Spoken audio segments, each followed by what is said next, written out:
មេរៀនទី2.4 ស្រៈនិស្ស័យស្រៈអាវការស្គាល់សូរអក្សរ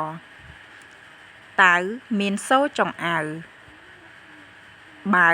មានសូរចុងអាវខ្ចៅមានសូរចុងអាវការស្គាល់តួអក្សរស្មៅមានសូរចុងអាវ1 2 3 4 5 6ស្រៈអាវសូមកូនៗយកក្តារឈ្នួនមកសរសេរស្រៈអាវទៅតាមចលនានីមួយៗឲ្យបានត្រឹមត្រូវការអានព្យាង្គកអាវកៅខអាវខៅចអាវចៅឆអាវឆៅការអានព្យាង្គជួដេកកអាកាកអេកេកអីកៃកអឺកកអឺកកអក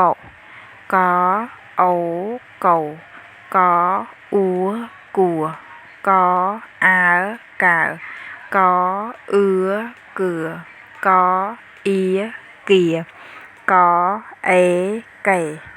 កអែកែកអៃកៃកអោកោកអៅកៅកកាកេកៃកកើកោកោគួកើគឺគៀកេកែកៃកោកៅការភ្ជាប់ពាក្យនិងរូបភាពចែឆែឆាឆៅឆៅសូមកូនៗយកដៃទៅដាក់លើពាក្យរួចហើយភ្ជាប់ជាមួយនឹងរូបភាពខាងលើចែឆែឆាឆៅឆៅ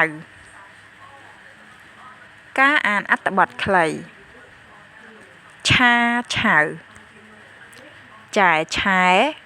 កោកកោចៅកៅឆាឆៅចែឆែកកោចែឆែឆៅកើកើឆៃកកោឆៅ